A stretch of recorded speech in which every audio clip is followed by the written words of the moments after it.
Madilim na ang daan, kahit pa 8:00 pa lang ng gabi. Pero hindi niya yun alintana dahil balak niyang pumunta ngayon sa resort. Kaarawan kasi ngayon ng kanyang kaibigan at pinipilit siya ng mga ito na pumunta dahil minsan lang naman daw ito, kaya naman wala siyang nagawa kung hindi ang pumayag na lang. Nang marating ang resort, ay kaagad siyang dumiretso sa kung nasan abala ang kanyang mga kaibigan sa pag-iinuman. Hey bro, ang tagal mo namang nakarating. Dapat sinabi mo na lang at pinasundo kita ron sa helicopter ko. Anang kaibigan niya si Kyle, kaya naman napatawa siya at umiling dito. Tigilan mo ako, Kyle. Nakalimutan mo yatang ibinenta mo ang helicopter mo nung lasing ka. Kaya ka nga hindi kinausap ng asawa mo sa loob ng 1 linggo, hindi ba? Pang-aasar niya dito, pero inirapan lang naman siya nito. Dahil kararating mo lang, at marami na rin kami na pag-usapan at medyo naubusan na rin ang topic, ikaw naman ang itatopic namin ngayon, Fausto. Ani Carlos, ang kaibigan niyang nagdiriwang ng kaarawan nito ngayon. Umiling-iling siya at ininom ang alak sa baso niya. Tigilan niyo ako. Alam kong tungkol sa pagkakaroon ng asawa na naman niyo itatanong niyo sa akin. Wala akong oras para sa ganyang bagay kaya tantanan niyo na ako. Sagot niya, kaya naman nagtawanan ng mga ito sa kanya. Talaga ba, pre? O baka takot ka lang maging under? Pang-aasar sa kanya ng mga ito kaya naman napailing siya at mas natawa. Hindi ako natatakot maging under. I don't really care if my future wife would command me to do things or whatever. I am more than willing to serve her. Nakangising sagot niya, kaya napangisi naman ng mga ito. So bakit nga wala ka pang asawa? Tanong sa kanya ni Kyle, kaya pinagtaasan niya ito ng kilay. Hindi ko pa nakikita ang para sa akin eh. Pero wag kang mag-alala, Kyle. Kukunin naman kitang ninong na magiging anak ko. Hindi mo naman kailangan magmadali. Pang-aasar niya rito, kaya nagtawa na ng mga ito sa kanya. Don't worry, by next year, kasal na ako. Kaya sana, tantanan nyo na ako sa mga tanong nyo. Aniya sa mga ito, kaya muling nagtawanan. Paano kung hanggang next year hindi mo pa rin makita? Tanong sa kanya ni August, ang pinakatahimik sa kanya mga kaibigan at bihira lang din kung tumawa. Handa naman akong hintayin siya. You know, we cannot force love. We cannot force things to happen. May mga bagay na, kung para sa atin, makukuha natin. Kaya hindi naman kailangan madaliin. Kailangan lang natin habaan ang pasensya natin. Dahil may nakareserve naman para sa atin. Paliwanag niya, kaya muling tumawa ang mga kaibigan. Ikaw ba talaga yung nagsasalita? Dencio Fausto Samaniego? Pang-aasar sa kanya ng mga ito kaya napailing siya. Ikaw ba, August? Hanggang kailan mo balak itago sa amin yung babaeng tinatawag mong mahal? Baling niya kay August kaya naman pinagtaasan siya nito ng kilay. And you? Why are you so eager to know her? Maganda siya, pero hindi ko siya ibibigay sa'yo. Sarkastiko nitong saad, pero bakas naman ang panggigigil niya. We're friends, August. Tinatanong ko lang, dahil nakita kita nung nakaraan sa mall na namimili ng kung ano-anong mga mamahaling bag at gamit na pambabae. Wala ka namang kapatid na babae. At sigurado rin naman akong hindi naman yun para sa mama mo o kay tita. Dahil napakarami na niya mga gamit at bag. Wala ka rin namang kaibigang babae. Kaya para kanino yun? Umiinit ka agad ang ulo mo. Hindi pa naman kasi ako tapos. Wika niya, kaya nginisihan lamang siya nito. It's for her. Wala kasi siyang mga bag. Wala rin siyang masyadong damit, kaya naisipan ko siyang bilhan. Pero ayaw naman niya. Hindi ko na alam kung anong gusto niya. Sagot ni August at halatang problemado ito, kaya naman inasar nila ng mga kaibigan niya. Nagtuloy-tuloy ang asaran at kantsawan ng mga kaibigan habang nagiinuman. Mataas naman ang alcohol tolerance niya. Pero dahil sa dami ng kanilang nainom, ay tinamaan na rin siya ng pagkalasing. Tumayo siya at hindi naman pinigilan ng mga kaibigan dahil alam naman ng mga ito ang balak niyang gawin. Humalo siya sa mga taong abala sa pagsasayaw at nakisayaw rin sa mga ito. Alam niyang nasa kanya ang tingin ng karamihan sa mga babae. Pero hindi naman niya yun pinapansin dahil sanay na rin siya sa mga iyon. Kahit pa kasi nasa bar siya, ay ganito rin naman parati ang eksena. Sa tuwing magsasayaw siya ay nasa kanya ang tingin ng karamihan. Kung minsan, nilalapitan pa siya at nakikipagsayaw sa kanya. At hinahayaan lamang din naman niya. Abala siya sa pagsasayaw nang may mapansin siyang isang babae sa hindi kalayuan sa pwesto niya. Maiksi ang buhok nito hanggang balikat ang haba. Nakasuot ito ng isang spaghetti trap bodycon dress na kulay black na aabot sa binti nito ang haba at may slit sa kanang bahagi sa hita hanggang binti. May katangkaran nito kaya tingin niya ay aabot ito hanggang balikat niya. Abala rin ito sa pagsasayaw, kaya naman naisip niya itong lapitan upang isayaw din. Marahan at maingat niyang hinawakan ang bewang nito upang isayaw nang bigla na lang itong humarap paikot at sinampal siya na tila natanggal ang pagkalasing niya. Hindi yun napansin ng mga tao sa paligid nila dahil halatang lasing na rin ang mga ito at pagsasayaw na lang din ang iniisip. Sino ka? At bakit mo basta nalang hinahawakan ng bewang ko, ha? Pagalit nitong tanong sa kanya, kaya pagalit niya naman itong tiningnan. I just want to have a dance with you. You don't have to slap me like that. Sagot niya rito habang hawak ang pisngi niyang namumula. Then dapat tinanong mo ko, at hindi yung basta ka nalang hahawak sa bewang ko. Close ba tayo? Tanong nito at halatang naiinis pa rin, kaya naman nakaramdam na rin siya ng inis. Well, I'm sorry if I didn't ask you. Natural na hindi tayo close dahil party to. At di ko naman kilala ang lahat ng bisita. Isasayaw ka lang naman pero kung makasampal ka, akala mo naman kung ano ang ginawa ko sa'yo. Ano ba ina-expect mo? You've never been to a bar, aren't you? Bulalas niya rito, kaya napaiwas naman ito ng tingin sa kanya. Well, I'm sorry. Hindi lang ako sanay. Oo, at nagbabar ako. Pero hindi naman ako yung basta nalang papayag na isayaw at hahawakan sa bewang. Hindi ako sanay sa ganun. Hindi naman kita sasampalin kung nagtanong ka sa akin. Tsaka hindi ko naman sinasadya. Nagulat lang ako. Paliwanag dito sa kanya kaya naman sarkastiko siyang natawa. Whatever. Sagot niya at basta na lang ito iniwan ng hindi nagpapaalam. Naiwan itong tulala at halatang gulat din hanggang sa tapikin ito ng isang babae. Bakit tulala ka na naman dyan, Celine? Halika na, ano oras na oh? Kanina ka pa sayaw ng sayaw, matulog na tayo. Kapag nalasing ka, hindi na kita maaalalayan dahil matutulog na ako. Mamaya kung sino pa lumapit dito sa'yo habang wala ako. Anang kanyang kaibigan, kaya naman wala sa sarili siyang tumango at sumunod dito. Umakyat sila sa kanilang hotel room, habang tulala pa rin siya. Hindi niya magawang alisin sa isipan niya ang nangyari kanina. Hindi naman kasi niya talaga sinadya ang ginawa niyang pagsampal. Sadyang nagulat lang din siya, lalo pa, at may tama na rin siya ng alak. What's wrong, Celine? Kanina ka pa tulala. Pwede ka naman magsabi sa akin. Anang kanyang kaibigan kaya napabuntong hininga siya. Dapat talaga hindi na lang ako sumama sa'yo rito eh. Aniya sa kaibigan, kaya naman kumunot ang noo nito sa kanya. At bakit ka naman hindi sasama? Invited ka rin dito. Kaya kapag hindi ka sumama, siguradong hahanapin ka sa akin ni Carlos. Sagot nito sa kanya, kaya muli siyang napabuntong hininga. Pwede ko namang sabihin na lang kay Carlos na busy ako at hindi makakapunta. Nakanguso niyang wika, kaya mas lalong nagtaka ang kanyang kaibigan. Ano ba talaga ang problema? Bakit kasi hindi mo sabihin sa akin? May bumastos ba sa'yo kanina habang sumasayaw ka? Sino siya? At nang makausap ko, at madalas sa mga mabilis na napatigil ang kanyang kaibigan nang sumagot siya. Nagsasayaw ako kanina. Then I felt someone behind me. Well, ramdam ko naman talaga may tao sa likuran ko dahil may iba ring nagsasayaw. Pero masyadong malapit yung tao na yun kaya nagulat ako nung bigla niya akong hinawakan. Yung bewang ko talaga hinapit niya.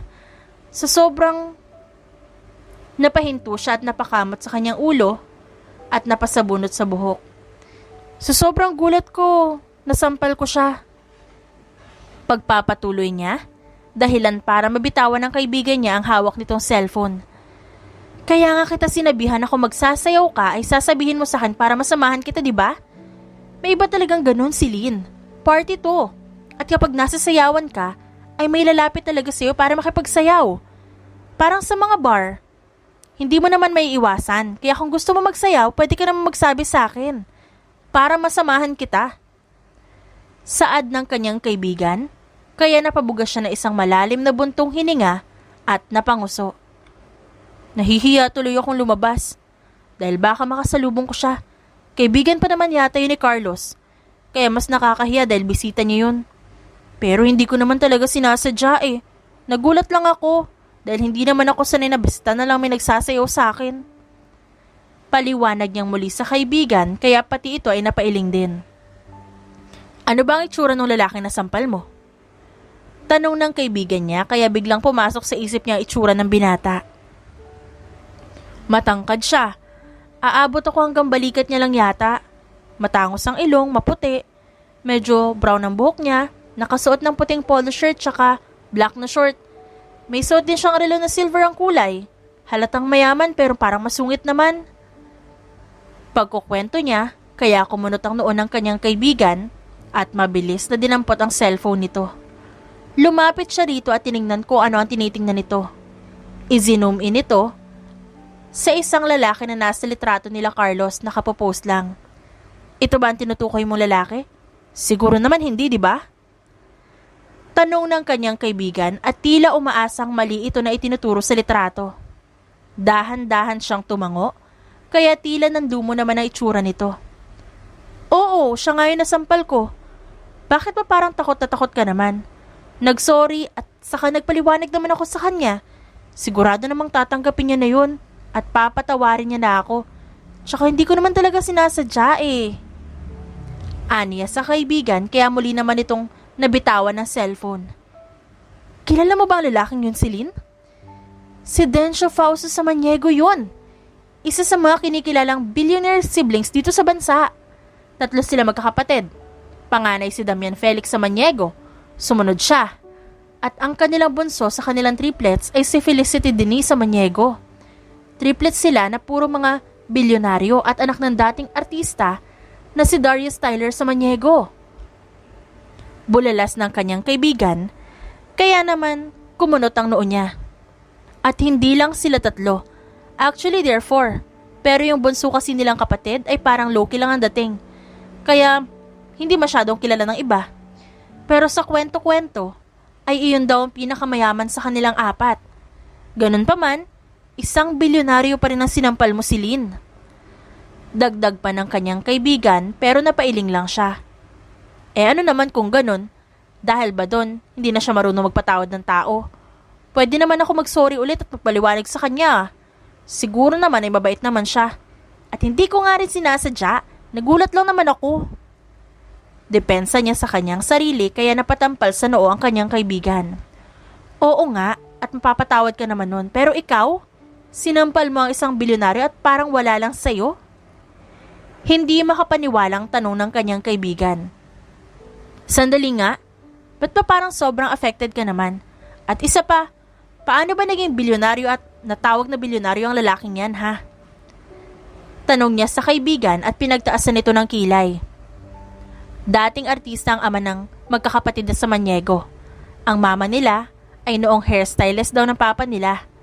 Hindi ko alam yung full story dahil hindi naman pinablik ng parents nila. Basta ang alam ko lang ay mahal talaga nila ang isa't isa kaya nagpakasal at bumuo ng pamilya. Sa triplets daw ay mukha talagang masungit ay yung panganay na si Felix. Pero mabait naman talaga yon.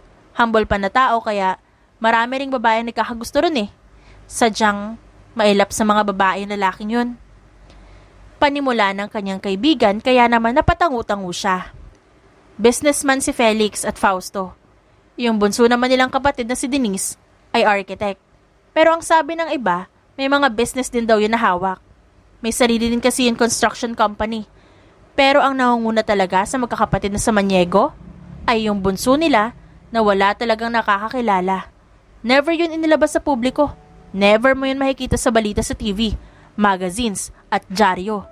Pero yung triplets makikita mo. Dagdag ng kanyang kaibigan kaya napatango naman siya. Bakit hindi nagpapakita yung bunso? Nagkibit balikat ang kanyang kaibigan. Ayon sa mga kwento, ayaw raw nun ng public attention. Gusto raw kasi nun mamuhay ng tahimik lang. At walang ibang mga tao ang nakikialam. Ayaw nun sa media. Ayaw na napag-uusapan ng buhay. Kaya ganun siya. Tahimik lang. Kapag may mga pictures sa internet na magkakasama yung pamilya ng Samaniego, ay mukha lang ng triplet sa makikita mo. Ang sabi, binabayaran daw para hindi i-post yung mga litrato na kasama yung bunso. Sagot ng kanyang kaibigan, kaya naman kumunot ang noo niya. Babae o lalaki? Tanong niya, kaya kumunot ang noo ng kaibigan. What I mean is, yung kapatid nila. Ang sabi, lalaki raw. Pero ang sabi ng iba ay babae. Pero minsan, sinabi ni Fausto sa isang interview na lalaki nga raw ang bunso nilang kapatid. Kaya nakumpirma ng lahat na lalaki nga. Bakit ba? Tanong ng kanyang kaibigan pero umiling naman siya. Wala, curious lang ako. Sagot niya, saka bumalik sa isipan si Fausto na hindi niya alam ay iniisip din siya. Nakatulala ang binata habang gigil na hawak ang basong may lamang alak. Tila nakabalik lang ito sa sarili nang tapikin ito ng kanyang kaibigan na halatang inaasar siya. Iniisip mo pa rin si Celine? Huwag mo sabihing nahulog ka na kaagad dahil lang sinampal ka niya. Pang-aasar nito kaya naman kumunot ang noo niya. Who's Celine? Kunot noo niyang tanong. Sino pa ba? Walang iba kundi ang sumampal sa'yo kanina. Ikaw naman kasi.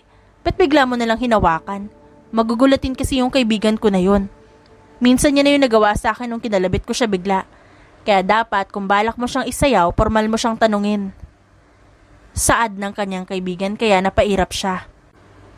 So kapag nagulat siya, basta na lang siya mananampal, ganon? Tanong niya kaya napabuntong hininga sa kanya si Carlos at napailing. Yun lang ba ang narinig mo sa mga sinabi ko? Ang sabi mo naman nagsorry na siya sa'yo. Kaya hayaan mo na. Masyado mo namang iniisip yung maliliit na bagay. Hindi naman niya yung sinasadya. Ani Carlos kaya mas nakaramdam naman siya ng inis. I was hurt, okay? Malakas man o mahina ang sampal niya, sinampal niya pa rin ako. Asik niya rito, kaya napabuntong hininga na naman ito. Kaya nga nagsorry siya, di ba? Huwag kang mag-alala, dahil panigurado bukas hihingi ulit yun ng sorry sa'yo. Kakausapin ko na rin siya para magkaayos kayong dalawa. At ikaw rin, baka bigla kang mahulog sa kanya at siya pa ang maging unexpected lover mo. Ngumisi sa kanya si Carlos, kaya naman binato niya ito ng unan dahilan para tumawa ito. Saang pamilya ba galing ang babaeng yun? Bigla niyang tanong kaya naman napatigil si Carlos sa pagtawa at pang-aasar sa kanya. Kung ako sa'yo ay hindi ko babanggitin ang tungkol sa pamilya kapag siya ang kaharap ko. Ulila na sa magulang si Celine mula pagkabata. Kung kani-kaninong kamag-anak siya nakitira. Pero dahil sa hindi magandang pagtrato sa kanya, umalis siya. Scholar siya ng parents ko. Sila ang nagpaaral sa kanya. Sila rin ang nagbayad sa lahat ng kailangan niya. Mula sa bahay na tinitirahan niya at mga kailangan niya sa pag-aaral. Panimula ni Carlos kaya naman kumunot ang noo niya.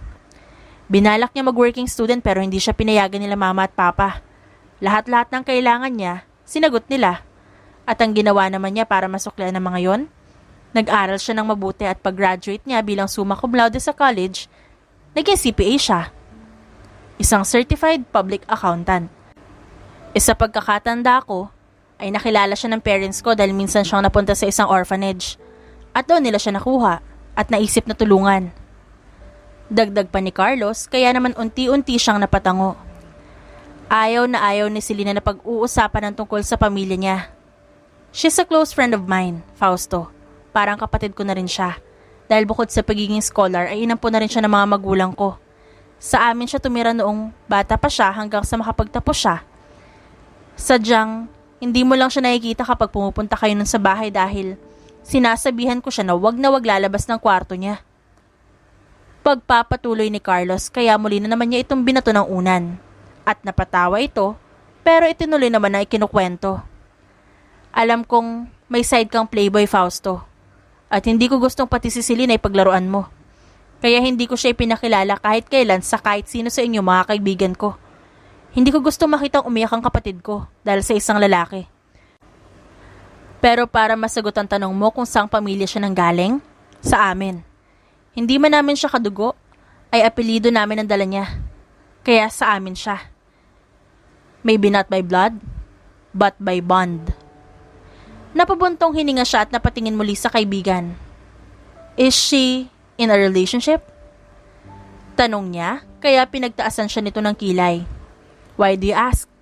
Gusto mo na agad ang kapatid ko? Tigilan mo siya kung paglalaroan mo lang din siya, Fausto. Umiling naman ito sa kanya. Inirapan niya ito at maging siya'y napailing din. I'm not that kind of person, Carlos. Oo, playboy ako pero nung high school pa yon. Itinigil ko na ang pagiging ganun ko at humingi rin ako ng tawad sa mga babaeng umiyak dahil sa akin. Nagsisisi na ako sa mga ginawa ko noon at hindi ko na rin yun uulitin pa. Natatakot akong mangyari ang mga ginawa ko noon sa kakambal ko. Just like you, I don't want to see my twin sister Denise crying because of man. Aniya, sa kaibigan kaya naman, napatango-tango ito sa kanya. She's not in a relationship. She's 25. Mahilig siya sa chocolates, lalo na pagdating sa flavor ng cake at ice cream. Hilig niya ring uminom ng gatas sa umaga. Her day is not complete without drinking milk in the morning. Paborito niyang ulam ang adobo. She loves the color lavender. Mahilig siya magbasa. Favorite niya ang math. Mabilis ang utak niya pagdating sa math. Iyakin siya. Mabilis siyang umiyak kahit sa maliliit na bagay. She's having cramps every time she'll have her period. Pagkukwento sa kanya ni Carlos kaya naman kumunot ang noo niya. And so? Tinatanong ko lang kung in a relationship ba siya dahil baka may bigla na sumapak sa akin paglabas ko dahil sa biglang pagsayaw ko sa kanya kanina. Bulalas naman niya, kaya napahagalpak ng tawa ang kaibigan. Hindi ko tinatanong ang tungkol sa kanya. Gusto ko lang malaman kung in a relationship siya para makapag-sorry ako. Dagdag pa niya, kaya mas lalo itong natawa. Ganun ba? Hindi mo naman kasi sinabi. Ang akala ko, interesado kang ligawan siya, kaya sinabi ko naman para ready ka na. Pabirong sagot ng kanyang kaibigan kaya naman napairap na lang siya. Pero aminin mo, nagandahan ka nung makita mo siya, hindi mo yun maitatanggi. Kahit naman kapatid mo ay namangha nang makita siya. Ani Carlos sa kanya. Nang aasar pa rin, kaya napaiwas siya ng tingin. Hindi niya maitatangging namanghanga rin siya sa kagandahang taglay ng dalaga noong una niya itong makita. Matangos ang ilong nito, mahaba ang mga pilik mata, may pagkamanipis ang kilay nito na mas nagpadipin na sa itsura nito. Kulay tsokolate rin ang mga mata na mas bumagay dito. Babagay itong maging isang modelo, lalo na sa tangkad itong taglay. 6'3" ang tangkad niya, pero ang dalaga ay umabot ang tangkad sa balikat niya. Kaya sa tingin niya nasa 5'11" ito. Oh, natahimik ka naman dyan. Bakit? Tinamaan ka ba agad kay Celine? Well, hindi rin naman kita masisisi. Dahil kahit sino naman siguro ang tanungin mo, magagandahan din sa kanya. Mabait pa siya kaya san ka pa, hindi ba? Pero ito lang ang payo ko sa'yo, Fausto. Kung liligawan mo man ang kapatid ko, siguraduhin mo lang na seseryosohin mo siya. Dahil kahit pa sabihin mong matalik na kaibigan kita, handa akong kalimutan ng lahat para sa kapatid ko. Saad ni Carlos, kaya naman tumangutango siya rito. Nang sumapit ang kinabukasan, ay hindi sila nakita ni Celine. Lumipas ang ilang mga araw hanggang sa dumating ang kasal ng isa sa kanyang kaibigan. Hindi niya maiwasang mainis dito, dahil buong akala niya ay kukunin siya bilang best man nito, ngunit hindi naman pala, dahil kinuha siya bilang isang abay at hindi man na ipinaalam sa kanya kung sino ang makakasama niya. Fausto? Napalingon siya sa kanyang tabi nang may bigla na lang magsalita roon. Napaawang ang bibig niya nang makita si Celine. Naka-curl ang buhok nito at may makeup. Nakaayos ito at ang theme ng kasal na pink ang kulay ang suot nitong dress. Nagulat siya na bigla itong kumapit sa braso niya. Balak niya sanang tanggalin ang kamay nito nang bigla na lamang ito magsalita. Huwag ka na muna magreklamo, okay? Kahit naman ako, hindi ko rin alam na kukunin pala akong abay rito. At ikaw pa ang partner ko. Surprise lang din nila to sa akin. Dahil kahit si Carlos, hindi rin naman to sinabi. Huwag ka na lang muna magsalita at hintayin na lang muna nating matapos to. Wika ni Celine, kaya naman kumunot ang noo niya. Hindi mo rin alam na mag-aabay ka? Tanong niya, natipid naman itong tinanguan. Ang sabi sa akin ni Carlos, pumunta lang daw ako dahil kasal naman ito ng pinsan namin. I mean, pinsan niya lang pero parang pinsan ko na rin. Basta, mahabang kwento. Basta ang sabi niya pumunta raw ako at dapat nakaayos. Yung nakaayos talaga dahil may special role daw ako sa kasal. Buong akala ko, bridesmaid dahil kaibigan ko yung bride. Pero hindi naman pala dahil abay ang role ko. Naiinis na sagot sa kanya ni Celine, kaya naman mahina siyang napatawa. You look cute when you're mad. Natatawang komento niya, kaya naman sinamaan siya nito ng tingin. Why? Na-compliment ka na nga pero hindi ka masaya. Tanong niya at napasimangot naman at pinagtaasan siya nito ng kilay. Bakit? Ikaw ba masaya kang kinuha kang abay rito nang hindi mo alam? Kasi kung oo, pues ako hindi. Pinagmamadali pa nila ako kanina dahil sobrang importante raw ng role ko pero abay pala. Saad ni Celine kaya naman mas napatawa siya. Hindi niya maintindihan ang nararamdaman ng puso niya. Tila natutuwa siyang makita na naiinis ang dalaga. Hindi niya maiwasang mapangiti habang nakatingin dito. Mabilis din ang tibok ng puso niya habang nakatitig dito. At ang kaninang inis na nararamdaman niya ay tila nawala, lalo na nang malamang ang dalaga pala magiging kapartner niya. I was actually mad earlier too. Hindi rin ako natuwa nang malaman kong abay ako. Pero dahil ikaw naman ang partner ko, wala na inis ko. Mukhang pinlano nila to. Lalo na magaling mong kapatid. Kaya magkasama tayo ngayon. But don't worry, I'll make sure that you'll enjoy this day. Aniya kay Celine kaya naman napakurap-kurap ito at halatang nagtataka. Gusto mo ba ako? Biglang tanong ni Celine kaya naman napataas ang kilay niya. Pilit siyang tumawa. Ha? Ako? Gusto ka? Oh, no. Malakas ka rin naman pala mag-assume, no? Natuwa lang akong partner kita dahil kilala na kita. Dahil kung iba na hindi ko kilala, baka hindi ako maging komportable. Depensa niya sa sarili, kaya naman ngumisi naman sa kanya si Celine. Ako? Kilala mo na ako? Sige nga, ano ang mga bagay na gusto ko? Naghahamon itong tanong sa kanya, kaya puno ng kumpiyansa siyang tumitig sa mga mata nito saka sumagot. Mahilig ka sa chocolate, lalo na kapag flavor ng ice cream at cake. Paborito mo rin ang adobo. Mahilig ka rin sa math, dahil mabilis ang isip mo pagdating doon. Favorite color mo? Lavender. Mahilig ka rin magbasa. Hilig mo rin ang pag-inom ng gatas sa umaga dahil hindi kompleto ang araw mo kapag wala yon. Tuloy-tuloy at mabilis niyang sagot na nagpalaglag naman sa panga ng dalaga. Hindi ito makapaniwalang tumitig sa kanya at namewang. Are you stalking me? Paano mo nalaman ng mga yon? Gulat nitong tanong kaya naman tila natauhan siya sa kanyang mga sinabi. Bakit ko ba kasi sinagot pa ang tanong niya? Inis niyang tanong sa isip sa kanapalunok. Mabuti na lang at ilang oras pa naman bago magsimula ang kasal. Sadyang maaga lang pumunta ang iba upang makapaghanda na rin kahit papaano. At dahil sa maaga pa naman ay malaya pa silang dalawa na mag-usap. I'm not stalking you. Bakit ko naman sasayangin ang oras ko sa pag-stalk sa'yo? Di naman kita gusto para gawin ko yun. At kahit naman gusto kita, hindi ko rin gagawin yun. Pwede naman kitang pormahan kung gusto kita. O hindi kaya ligawan. Kaya ba't kita stalk? I will never waste my precious time stalking you, young lady. Mayabang niyang sagot kaya naman napangisi sa kanya si Celine. Kung ganon, paano mo nalaman ng mga yon? Imposible naman sigurong nababasa mo ang isip ko, hindi ba? Wala ka naman sigurong superpowers, hindi ba? Dahil kung may superpowers ka, dapat alam mo na rin na ako ang magiging partner mo. Kaya sige, sabihin mo sa akin kung paano mo nalaman ng mga bagay na yon. Kung hindi, iisipin kong stalker kita. Paghahamon sa kanya ni Celine, kaya naman napalunok siya. Hindi niya kayang tignan ng babae. Inaamin niyang nakakatakot ang paraan ng pagtingin nito, kaya hindi niya maiwasang kabahan. Pero sa itsura naman ito, ay hindi naman ito kayang manakit ng tao. Si Carlos ang nagsabi sa akin ng mga bagay na yon. Hindi kita isustalk dahil mas maraming importanteng bagay ang kailangan ko asikasuhin sa kumpanya at buhay ko. I don't have time to stalk you. At kung may ekstrang oras man ako, ilalaan ko na lang yun sa pagtulog at pagpapahinga dahil kulang ako doon. Pagpapaliwanag niya pero sarkastiko lang na mahinang tumawa sa kanya si Celine. Sinabi sa'yo ni Carlos dahil tinanong mo siya, hindi ba? I know my brother and best friend. Hindi naman yun basta magsasabi ng kahit anong bagay tungkol sa akin. Kung hindi naman yun tinatanong sa kanya, kaya sigurado akong nagtanong ka kaya sinabi niya.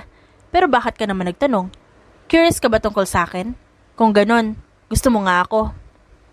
Pag-uulit na naman ni Celine kaya napahilot siya ng kanyang sentido. Oo, gusto kita. Happy now? Yun ba ang sagot na gusto mong marinig? Oo, Celine, gusto kita. Gustong gusto kita, pero I will never stalk you. Marunong naman ako rumispeto sa personal na buhay na ibang tao. At hindi ako nagtanong kay Carlos tungkol sa personal mong impormasyon. Itinanong ko lang kung in a relationship ka ba dahil gusto kong humingi ng sorry sa ginawa ko. Dahil baka may bigla na lang sumuntok sa akin dahil sa ginawa ko. Puno ng frustrasyon na sabi niya, kaya napaiwas ng tingin sa kanya si Celine. Oh, ba't ngayon ikaw hindi makapagsalita? Bakit? Gusto mo na rin ako? Well, I can't blame you. Gwapo naman kasi ako. At imposibleng hindi ka magkaroon ng feelings para sa akin. Ngising dagdag niya na sarkastiko namang tinawanan ni Celine.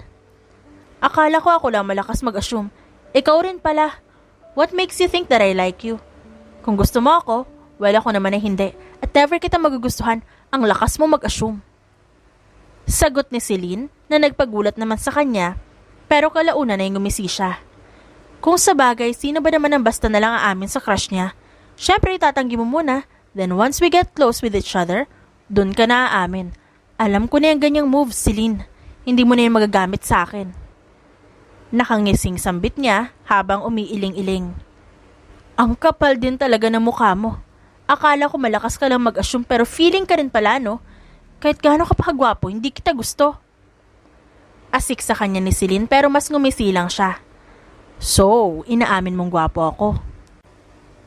Nakangisi niyang tanong, kaya inirapan na siya ni Celine at tinalikuran na at hindi na kinausap ang muli hanggang sa magsimula na ang kasal at sabay silang pumasok habang nakahawak sa braso niya ang dalaga. Nang nasa reception na sila, ay mas nakaramdam ng inis si Celine dahil nasa iisang table lamang pala sila inilagay. Kasama nila ang ilang mga kaibigan ng groom na kaibigan din pala ni Fausto. Kaya naman hindi niya maiwasang mahiya at ma-awkward dahil hindi siya makasabay sa pinag-uusapan ng mga ito. Karamihan kasi, sa pinag-uusapan nila ay puro tungkol sa business. We're so busy talking. Hindi natin nakakausap itong si Miss Celine. Wait, that's your name, right? Tanong sa kanya ng isa sa mga lalaki kaya naman nahihiya siyang tumango. Ramdam niyang may nakatitig sa kanya kaya naman napalingon siya kay Fausto na nakakunot ang noo at tila bigla na lamang nawala sa mood. Kung kanina ay tawa ito ng tawa, ngayon naman ay nakasimangot na ito. At tila hindi natutuwa kaya naguluhan naman siya. Nakasimangot na naman to? Aniya sa kanyang isipan, saka umiwas ng tingin sa binata. May boyfriend ka na ba, Celine? Tanong sa kanya ng isa pa, pero mabilis naman siyang umiling-iling dahil yun naman ang totoo. Pero mukhang hindi naniwala sa kanya mga nasa table. Talaga ba? Sa ganda mong yan, wala ka pang boyfriend? Bakit? Hindi ka ba tumatanggap ng manliligaw? O baka naman pinaghihigpitan ka ni Carlos? Nakangising wika ng isa kaya naman kumunot ang noo niya. Bakit naman niya ako paghihigpitan? Sadyang ayaw ko lang talaga magpaligaw nun. I wasn't ready to be in a relationship that time yet.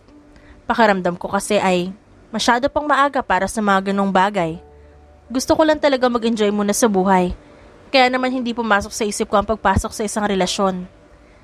Paliwanag niya, kaya napatangu-tangu naman ang mga ito. Nang muli niyang lingunin si Fausto, ay nakangiti na ito at tila nagustuhan ang sinabi niya. Kumindat pa ito sa kanya, kaya naman napairap siya, pero sa loob-loob niya, natatawa rin siya. Ngayon ba, Celine, tumatanggap ka na naman liligaw? Kasi kung oo, manliligaw sana ako. Anang unang lalaking nagtanong din sa kanya kanina, pero hindi naman siya agad nakasagot. Hindi niya inaasahan ang tanong na yon, kaya naman wala rin siyang makapang isasagot. Hindi niya naman akalaing bigla na lang ito magtatanong kung pwede ba siyang ligawan. Pero napaawang ang bibig niya nang marinig ang sinabi ni Fausto na halatang nagpatigil din sa lahat ng nasa table, kahit pa kay Carlos na kararating lang. I'm courting her already. Hindi na siya tumatanggap pa ng manliligaw dahil nililigawan ko na siya. So all of you, back off. Ako lang ang maliligaw niya kaya hindi niya siya pwedeng ligawan pa. Kakausapin ko na rin ang mga magulang nila ni Carlos para ipaalam sa kanila na nililigawan ko ang anak nila. Kaya ngayon pa lang, tigilan niyo na siya. Saad ni Fausto, kaya walang kahit na sino ang nakapagsalita sa kanilang lahat. Nang matapos ang event ay nakapagkita siya kay Fausto sa parking lot ng reception. Umalis na ang ibang mga bisita pero may mga naiwan pa rin sa loob. Nasa dulong parte sila ng parking lot kaya naman walang ibang nakakakita sa kanila at wala ring makakarinig ng pag-uusapan nila. Bakit mo naman yung sinabi kanina? Ano na lang iisipin nila? Manliligaw talaga kita? Sunod-sunod na tanong niya kay Fausto na tinanguan naman nito na parang wala lang. Bakit? Bawal ba kitang ligawan? The first time I saw you, I felt something here, inside. Itinapat nito ang palad dito sa dibdib, kung saan ang kanyang puso. Ikaw pa lang ang kauna-unahang babaeng nagparamdam sa akin ng ganito, Celine. Ikaw pa lang ang nagpatibok ng puso ko ng ganun kabilis. Dahil kahit kailan sa buhay ko, wala pang nakagawa nun. Dagdag pa ni Fausto kaya naman hindi siya nakapagsalita. Alam ko hindi naging maganda ang una nating pagkikita. But I don't know why this heart of mine keeps on beating so fast every time our path would cross. Saad pa muli ni Fausto kaya mas hindi siya nakapagsalita. Mula na magkita tayo sa resort, hindi ka na nawala sa isip ko. At hindi mo man alam o napapansin, madalas kitang makasalubong nung nakaraan. Sadyang hindi mo lang ako nakikita dahil umiiwas ako because I know you think I'm stalking you. Magpapatuloy pa niya kaya naman napakurap-kurap ang dalaga. Are you serious right now? Hindi makapaniwala niyang tanong. Why? Do you think I'm joking? Seryoso ako liligawan kita, Celine. And believe it or not, when there are other guys around you, I get irritated and mad. Hindi ko alam kung ba't nagsiselos at umiinit ang ulo ko kapag nakikita kitang may kasamang ibang lalaki. Except when it's your friends or relatives. Sagot sa kanya ni Fausto kaya hindi makapaniwalang tumitig siya rito. Kung magiging tayong dalawa, tingin mo ba tatanggapin ako ng pamilya nyo? Tingin mo ba ang isang katulad ko na napakalayo sa isang katulad mo ay tatanggapin sa pamilya nyo? Nabuhay at nagmula ka sa isang mayamang pamilya. Fausto, hindi ako ganon. Kaya napakalayo natin sa isa't isa. Tingin mo ba kaya nila akong tanggapin? Tanong niya habang nakaturo sa kanyang sarili. Bakit hindi? Yun lang ang naging tugon sa kanya ni Fausto kaya napatitig siya rito. Bakit hindi ka tatanggapin ng pamilya ko kung mahal naman kita? Dagdag pa nito, kaya hindi siya muling nakapagsalita. My family or parents won't judge you because of your past. Because if they'll do that, I promise you that I will fight for you, for the both of us. Pagpapatuloy pang muli ni Fausto bago naglakad pa palapit sa kanya. Just give me a chance, Celine. At ipinapangako ko sa iyong gagawin ko ang lahat para lang hanggang dulo ay magkasama tayo. And just like that, she did give him a chance. Walang araw na lumipas na hindi ipinaramdam sa kanya ni Fausto ang pagmamahal at tunay nitong nararamdaman. Habang tumatagal, ay mas naging malapit sila sa isa't isa at mas lalo niya rin itong nakilala. Ilang beses na rin siyang sinabihan nito sa balak nitong ipakilala sa pamilya, ngunit paulit-ulit lamang niyang sinasabing hindi pa siya handa at hindi niya pa kaya. May parte rin naman sa kanyang nais makilala ang pamilya ni Fausto. Pero ang kinakatakot niya lang at ang tila pumipigil sa kanya ay ang isiping baka hindi siya matanggap ng mga ito. Naiisip niya baka hindi nila siya kayang tanggapin dahil sa totoong buhay niya na hindi siya nagmula sa isang mayamang pamilya at isa lamang siyang ordinaryong babae. Fausto, sambit niya sa pangalan ng binata. Nasa isang coffee shop siya ngayon. Naisip niyang bumili ng kape bago umuwi dahil may kailangan siyang tapusing trabaho bago matulog. At sa hindi inaasahan, naabutan niya dito si Fausto habang may kausap na isang babae. Hindi niya maitatangging maganda ito, kaya naman hindi niya maiwasang makaramdam ng takot. Takot na baka bigla na lamang magbago ang isip ni Fausto tungkol sa kanilang dalawa. Akmang iiwas siya at lalabas ng coffee shop nang biglang tumayo si Fausto para bumili ng kape at nakita siya. Mabilis na gumuhit ang isang matamis na ngiti sa labi nito na makita siya. Nagmamadali ang mga paa nitong naglakad palapit sa kanya. At nang tuluyan na itong makalapit, ay kaagad siya nitong niyakap. Hindi ka nagsabing pupunta ka rin pala dito. Sana nag-order na ako agad ng paborito mo.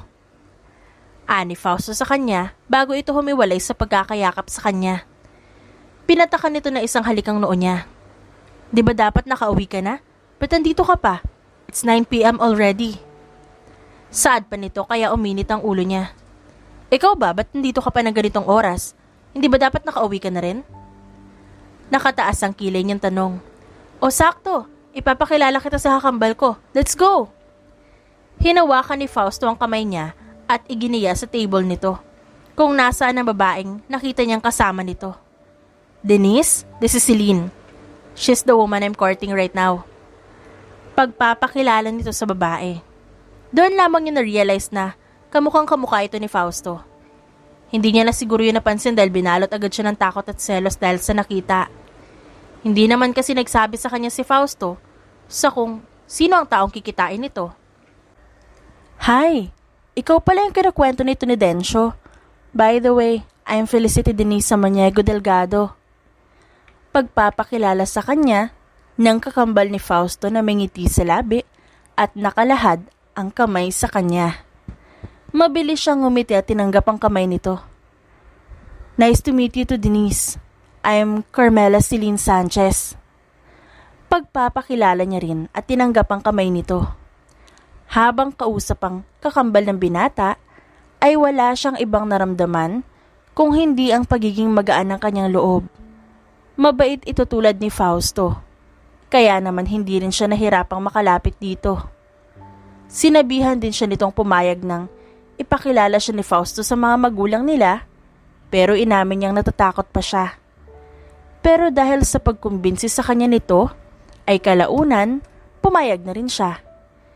Inaamin niyang kinakabahan siya sa bawat minuto lumilipas habang patungo sila sa mansyon ng mga Samaniego. Ngayon ang araw na ipapakilala na siya ni Fausto. Hindi bilang nililigawan nito, kung hindi bilang kasintahan na rin ito. Calm down, Celine. Hindi ka naman kakagatin nila mama. Pagbibiro sa kanya ni Fausto kaya sinamaan niya ito ng tingin. You're not helping. Kapag ako nainis ngayon, iiwan kita dito. Pananakot niya, kaya naman nanahimik na ito at hindi na nagsalita. Pero bakas naman sa mukha nito ang pagpipigil nito ng tawa. Hindi niya maiwasang mamangha nang marating nila ang mansyon ng mga Samaniego.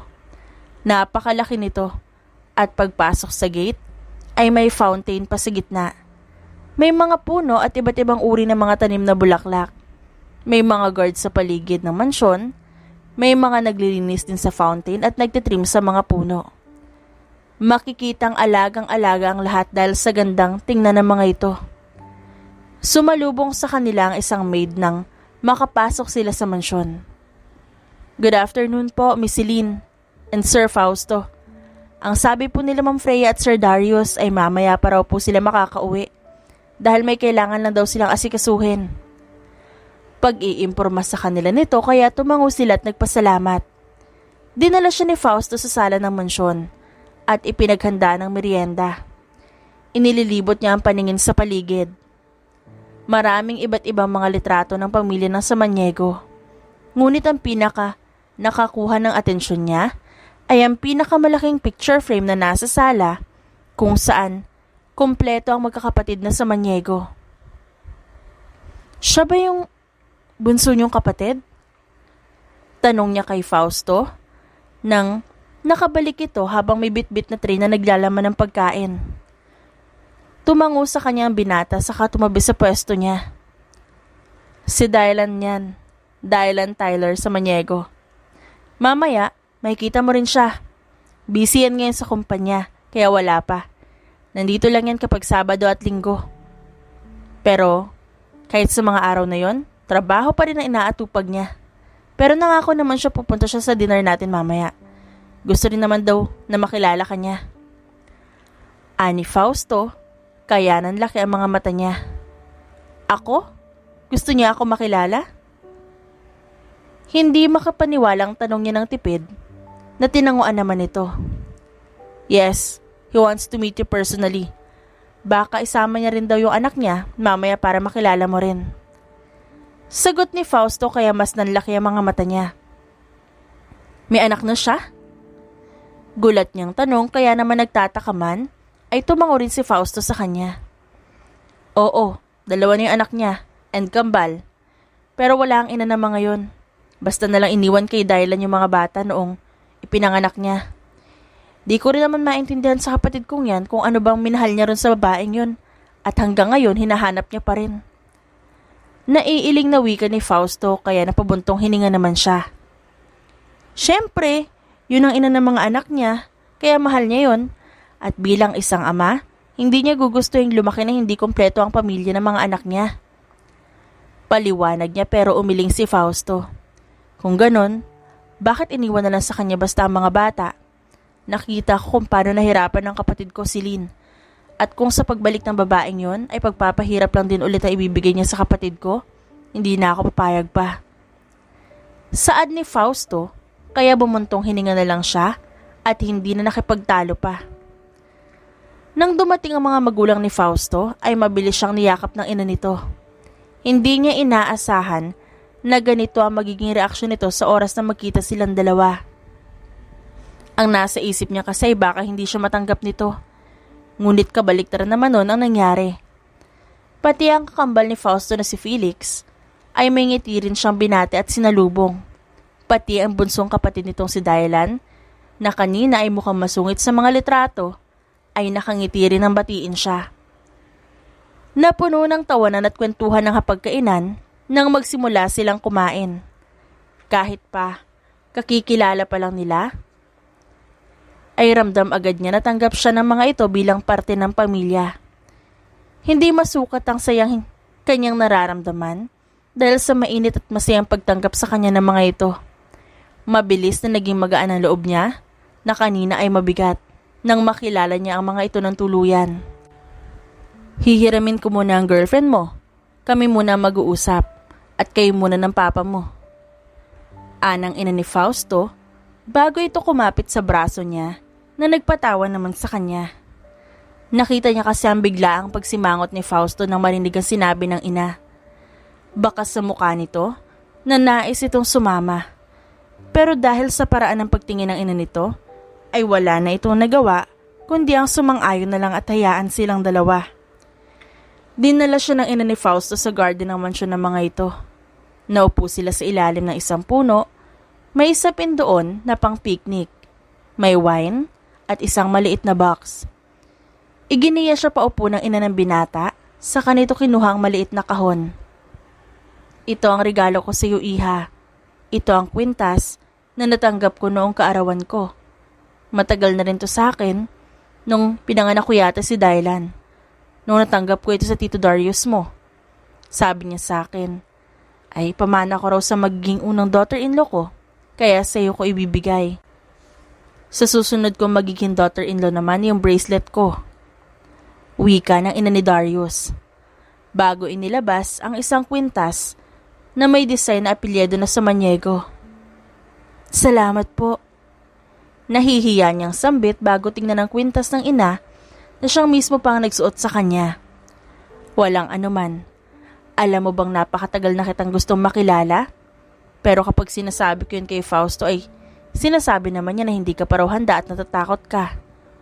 Naiintindihan ko ang nararamdaman mo, iha. Dahil katulad mo, minsan na rin akong dumaan dyan sa ganyang pagkakataon sa buhay ko. Dahil ang buhay mo nung bata ka pa ay siyang buhay ko rin nung bata pa ako kaya naiintindihan kita. Nakangiting saad ng ina ni Fausto kaya naman nagtaka siya. Ulila rin ako sa mga magulang. Umalis ako noon sa kamag-anak ko dahil sa hindi magandang pagtrato sa akin. Iniisip ko rin noon kung bakit naging ganun ang buhay ko. Kung bakit parang pinagkaitan ako ng kasiyahan kung bakit binigkaitan ako ng kumpletong pamilya. Yung buhay ko na rin na yun ang nagbigay sa akin ng lakas para ipangako sa sarili kong kailanman ay hindi ko hahayaang maranasan na magiging anak ko ang buhay na hindi ko kailan pinangarap at ginusto. Panimula ng ina ni Fausto kaya napatitig siya rito. Pero wala naman tayo magagawa, di ba? Plano niya yun para sa atin. Dahil inihahanda niya tayo para sa magandang kinabukasan natin. Natatakot din ako noong hindi matanggap sa pamilya ni Darius. Lalo pa at isa siyang artista. Kilala siya ng marami. Kaya natatakot ako na kung ano ang sasabihin ng iba. Pero binigyan ako ni Darius ng kasiguraduhan na kahit anong mangyari ay paglalaban niya ako sa kahit sino at kahit kanino. Nahanda siyang iwan lahat makasama lang ako at ang mga anak namin. Nakangiting dagdag pa nito kaya napangiti rin siya. Lahat ng takot ko noon, nawala. Nang makilala ko ang pamilya niya, tinanggap nila ako bilang parte na rin ng pamilya nila. Hindi nila ako hinusgahan. Kahit papakiramdam ko noon ay napakalayo ko sa kanila at kay Darius. Minahal din nila ako at niyakap bilang parte nila. At si Darius, minahal, inalagaan, at tinupad niya lahat na ipinangako niya sa akin sa altar at mga pangako niya bago pa man kami ikasal. Pagpapatuloy nito, kaya hindi niya maiwasang mamangha. Nakakasiguro ako iiha. Nakakasiguro ako mamahalin at aalagaan at ipaglalaban ka ng anak ko sa kahit sino. At palagi mo ring tatandaan na magmula sa araw na to, parte ka na ng pamilya ng Samaniego. Mahal ka ng anak ko kaya mahal ka rin ng pamilyang to. Ang hiling ko lang sa'yo, mahalin mo rin ang anak ko tulad ng pagmamahal niya sa'yo. At huwag kang mag-alala. Dahil sa oras na malaman ko umiyak ka, dahil sa kanya, ako pa mismo magagalit sa kanya. Ngumiti ito sa kanya at bahagyang natawa kaya napatawa na rin siya. Maayos ang naging pagpapalaki ko sa mga anak ko. Pero hindi ko itatangging playboy rin yan si Fausto noon. Pero si Lynn, wagas kong magmahal yan si Fausto. Ibibigay niyan lahat sa'yo. At hindi ka rin yan bibiguin sa oras na mangako yan. Magtiwala ka lang sa kanya at sinisiguro ko sa'yong tapat at wagas din ang pagmamahal na matatanggap mo. Tumangutango siya sa ina ni Fausto at hindi niya na napigilan ang pagtulo ng kanyang luha. Hindi niya lubos maisip na ganito pala kabuti ang ina ng lalaking kanyang piniling mahalin. Hindi niya akalain na ganito siya tatanggapin ng pamilyang noon hindi niya kayang harapin sa takot niya. Sa kabilang banda naman, hindi mapigilan ni Fausto na maluha habang kausap ng masinsina ng ama nito. Umiiyak ka na kaagad? Sa kasal mo na ikaw umiyak.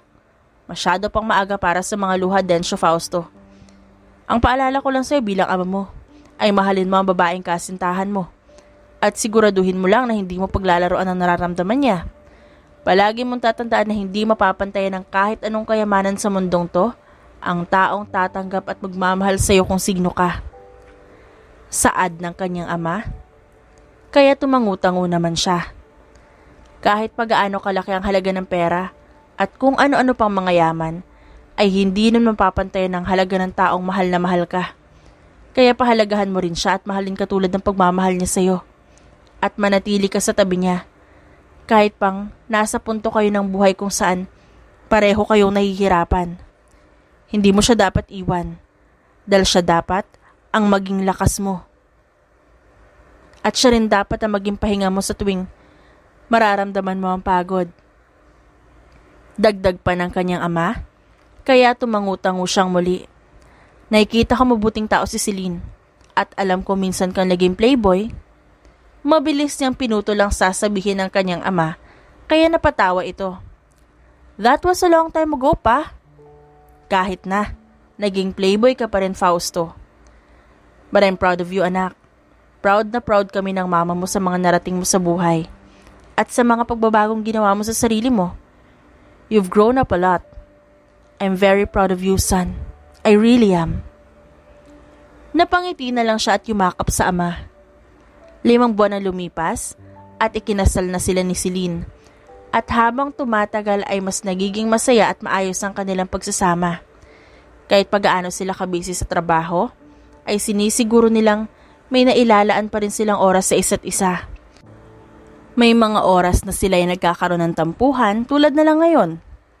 Nakahiga na sila sa kama at nakatalikod sa kanya si Celine. Magmula kaninang umaga ay hindi siya nito kinakausap. Ilang beses niya na itong sinuyo pero hindi pa rin siya nito pinapansin. Ilang beses niya na rin itong sinubukang lambingin pero tila wala lang ang mga yon para dito. Tahimik lang ito at para lamang siyang hangin. Love, nagugutom ka ba ulit? Mainit lang naman ang ulo mo kapag may gusto kang kainin eh. What is it, Sabihin mo para maipagluto kita. Bulong niya kay Celine saka yumakap dito pero hindi naman siya nito pinansin. Gusto mo ba ng strawberries, marshmallow, cake, ice cream, adobo, sinigang, menudo, afritada?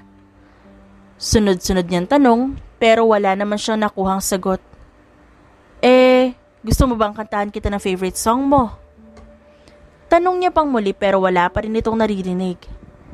Tell me what you want, love. Tell me whatever you want so I can buy it for you. Pansinin mo lang ako, Celine. Kanina pa ako hindi mapakali dahil buong araw mo akong hindi kinakausap. Hindi ko rin naririnig ang boses mo. Mas gusto ko pang galit ka sa akin at bungangaan ako kaysa naman hindi mo ako kinakausap. Tila maiiyak na niyang saad pero hindi pa rin ito nagsasalita. Hindi ko alam kung anong gusto mo. Hindi ko alam kung gutom ka ba, kung may gusto ka bang sabihin, kung may gusto ka bang puntahan, o may gusto ka bang gawin. Hindi ko malalaman ang gusto mo kung di mo sasabihin sa akin, mahal. Nakikiusap niyang sabi, pero wala pa rin siya nakuhang tugon. Nanatili lamang itong tahimik habang nakapikit. Bakit ba mainit ang ulo ng asawa ko? Sabihin mo sa akin kahit anong gusto mo. Wag lang ang hiwalayan. Dahil hindi ako papayag. At di ko magagawa ibigay sa iyo yun. Iba na lang. Sabihin mo sa akin, Celine, at na magawa natin ang paraan. Hindi ako makakatulog hanggat di mo ako kinakausap. Hindi ko rin naman kayang matulog hanggat di ko alam ang dahilan kung bakit hindi mo ako kinakausap. Mahal, hindi ko kayang basahin na laman ng isip mo. Kaya hindi ko rin mahuhulaan na para lang magic ang gusto mo. O kung bakit ka nagtatampo. Bakit di mo ako kinakausap? May nagawa ba ako hindi mo nagustuhan? At nagpagalit sa'yo? Dagdag pa niya, at dahil doon, dumilat na ito kaya napangiti siya. May nasabi ba ako masakit sa'yo? Kung meron man, I'm really sorry, mahal. Pangako ko sa'yo hindi ko na uulitin yon. I'm sorry I made you feel that way. I'm really sorry and I will do everything you want. Aniya rito, pero tinitigan lamang siya nito kaya napabuntong hininga na naman siya. Bakit ka nagtatampo? Dahil late akong umuwi kagabi. Hindi na kita na-text dahil sa sobrang busy ko. I was wrong. I am. Hindi ko na ipaglalaban pa ang sarili ko sa parting yun. Dahil alam kong mali akong hindi kita nasabihan. Is that the reason why you're mad? Kasi kung yun man, I'm really sorry, baby. Hindi na yun mauulit pa. Sa susunod, uunahin ko nang sabihin sa'yo kung late ako makakauwi. Nakaramdam siya ng pagkataranta nang unti-unting tumulo ang mga luha nito. Maingat niya yung pinunasan at paulit-ulit din siya nagsorry. Hinalikan niya ang noo nito at paulit-ulit habang sinasambit ang salitang sorry. Alam mo ba nag-prepare ako ng surprise ko dapat sa'yo kagabi? Ang tagal kong pinaghandaan ng surprise ko na yun para sa'yo. Pero hindi ka man lang nagsabi na late kang uuwi. Nawala lahat ng excitement ko. Nawala rin ang gana ko para sabihin sa'yo ang surprise kong yun. Kaya to, masama ang loob ko sa'yo. Wika ni Celine, kaya naman nakaramdam siya ng pagkakonsensya. I waited until 12 a.m. At kahit isang text man lang galing sa'yo na late ka makakauwi, wala ako natanggap. Pinilit ko na lang naisipin na baka sobrang busy mo lang. But you were never like that. Kahit sobrang busy mo, hindi mo naman ako nakakalimutan na i-text. Pero kagabi parang wala kang asawa na naghihintay sa'yo pag-uwi. Kagabi ang kauna-unahang beses na umuwi ka ng ganong oras na wala ka man lang pasabi. Nagtatampong saad muli ni Celine, kaya nakaramdam siya ng kirot sa dibdib. Alam mo bang sinabihan ako ng doktor na bawal ako ma-stress? Bawal din ako magpuyat pero nagpuyat ako ng sobrang late kagabi kakahintay sa'yo sa pag-uwi mo. Bakit ka nagpunta sa doktor? Tanong niya nang makaramdam ng kaba. Bakit hindi mo man lang sinabi sa akin na may masakit pala sa'yo? I'm not sick. I'm pregnant. Sagot sa kanya ng asawa kaya naman napatulala siya. Did I hear it right? You're pregnant? My wife's pregnant? Hindi makapaniwalang tanong niya na tinanguan naman ni Celine habang umiiyak pa rin. Oh my God! My wife's pregnant. Hindi makapaniwala niyang sambit saka yumakap kay Celine na unti-unti nang kumakalma. Huwag mo nang uulitin yun. Magsasabi ka naman sana sa akin. Kahit isang text lang na late ka makauwi, ayos na. Kahit naman hindi mo na sabihin ang oras kung kailan ka makakauwi ay ayos na. Basta alam ko lang na makakauwi ka sa araw na yun sapat na sa akin. Ayaw ko nag-aalala ako sa'yo. Natatakot akong baka bigla na lang may mangyari sa'yo pero wag naman sana. Kaya sa susunod magsabi ka ha kahit gaano ka ka-busy. Ani Celine, kaya sunod-sunod naman na naging pagtango niya. Yes baby, I promise. I'm so sorry about last night, love. I'm so sorry I made you worried. I'm so sorry you cried because of me. Sorry kung nakalimutan ko mag-text. Sorry kung hindi ko nasabing malilate ako ng uwi. Pangako ko hindi ko na yun uulitin pa. Sinisiguro ko sa'yong bawat oras ay iti-text kita lalo na kapag late ako makakauwi. Magsasabi na ako sa'yo. Hindi na kita pag-aalalahanin pa ulit, mahal ko. Hindi naman daw gaanong masela ng pagbubuntis ko, sabi ng doktor. Pero makakaranas daw ako ng minsang pag-iiba ng mood ko. Kaya dapat habaan mo ang pasensya mo sa akin. Niresitahan niya ako ng vitamins. Sinabi niya rin sa akin ang dapat kong gawin sa pagbubuntis ko. May time na magsusuka pa ako, lalo na at unang buwan ko pa lang naman. Morning sickness yata ang tawag dun. Pagkukwento sa kanya ni Celine, kaya naman nakinig siyang mabuti upang tandaan din ang lahat. Siguro may mga time din na mag-crave ako ng mga pagkain kahit hating gabi. Baka makaramdam pa ako ng pag-crave kahit madaling araw. Kaya pagpasensyahan mo na lang kung bigla kitang gigisingin na. Gusto ko rin ng normal delivery. Ayaw ko ng cesarean. Mas gusto ko yung normal. Dagdag pa ng kanyang asawa kaya naman tumangu-tangu siya. If that's your decision, then I'll support you with that. And I think you should stop working for the meantime. Huwag ka na makipagtalo. Dahil kaligtasan niyo na anak natin ang iniisip ko. Feel free to tell me whatever you want, Kahit madaling araw gisingin mo ako para sa pagkain gusto mo, ayos lang. Aniya kay Celine, kaya naman napangiti ito. I'll start working from home too. Kahit pa unang buwan mo lang, ay gusto ko matutukan kita para naman kapag may gusto ka ay mabibili ko agad. Sasamahan din kita sa lahat ng check-up mo sa doktor. Iisip na rin tayo sa magiging pangalan ng anak natin, oras na malaman natin ang gender niya. Ipinapangako kong nasa tabi mo ako mula sa pagbubuntis mo hanggang manganak ka. Sasamahan kita. Nasa tabi mo ako palagi. Paninigurado niya, kaya mas napangiti ito sa kanya. Hinaplos nito ang pisngi niya at ngumiti. Mahal na mahal kita, Fausto. Nagpapasalamat akong ikaw ang naging asawa ko. Huwag kang mag-alala dahil aalagaan ko ang sarili ko habang nagbubuntis para naman hindi ka rin masyadong mahirapan. Thank you so much for coming into my life. Ngumiti siya sa asawa at humalik sa noo at siya nito. No, I should be the one thanking you. Thank you for being my unexpected lover. Thank you for being my wife and for coming to my life. I love you and our baby more than anything else in this world. Celine, mahal na mahal kita. Sagot niya sa asawa bago yumakap dito. If it's not because of that birthday party at the resort, they won't be together today. She is indeed the billionaire's unexpected lover. The end.